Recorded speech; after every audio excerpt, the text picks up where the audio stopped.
Hi y'all, this is Edwin Dearborn, coming to you, yes you, on another edition of caffeinated content where I talk about great business ideas over a hot cup of coffee.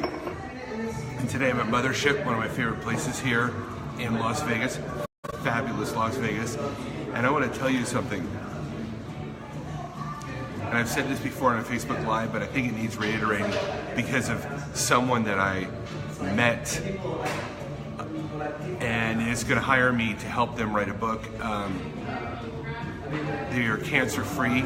They beat cancer twice, and they want to tell their story to the world. And I'm talking Oprah, you know, the big dreams, right? And this guy's unique story about how he beat cancer is so compelling and so invigorating. And we talked about it, about enthusiasm. Your enthusiasm is something you have to protect. And this guy had cancer twice. I haven't been through that shitstorm, but I've been through some shitstorms.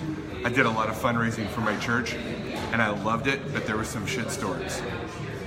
And one of the things I said, if you've ever been to my fundraisers when I worked for the church, is the word enthusiasm comes from the Greek word entheos, which means filled with God.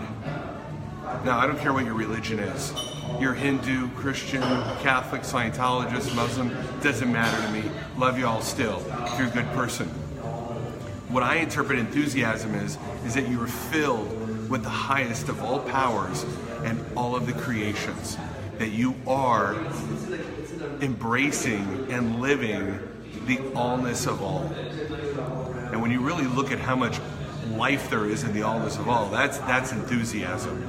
And that's the one thing that you cannot let go. That's the one most precious skill, ability in life and business that you have to protect. And we talked about this with this cancer survivor. It's like he, to survive cancer, had to have that belief, that enthusiastic belief that all in life was there for him to have and to experience and to solve cancer.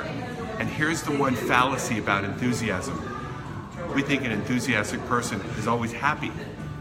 Not true.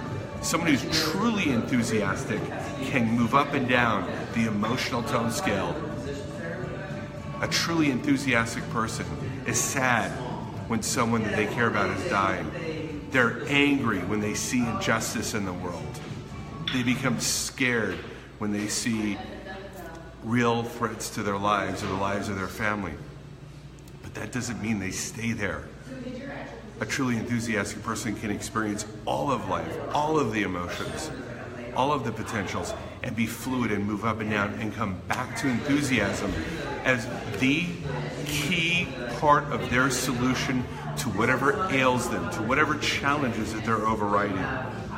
And I know that there's people out there, whether it's cancer, divorce, trying to build a church, trying to build a business, trying to keep a family together, trying to manage your finances. All of us go through our travails, every single one of us. Travails brought on by others, travails brought on by the environment, by the weather, and brought on by our own sins and our own emissions and our own problems and our own mental reactivity. But the one thing that beats all of that is your enthusiasm. And that is the one thing that I will never, ever surrender, is my enthusiasm. So, take it for what it's worth, this message. This is Reverend Dearborn preaching some word here about not inspiration, but truly discovering what's inside of you. You're going to make great things. You're trying to make great things out of your life, your business. And when I consult business people, one of the first things I always ask them is, how enthusiastic are you about your business? Are you in it to win it? Are you willing to go through fire and jump through walls and knock down walls with your bare hands for this business, for this startup, for this endeavor, for this purpose? Because if you're not going to make it, because everything that life has, good and bad, yin and yang, both sides of karma. It's coming your way. And it's unrelenting, it's unforgiving, and that's just the way it is.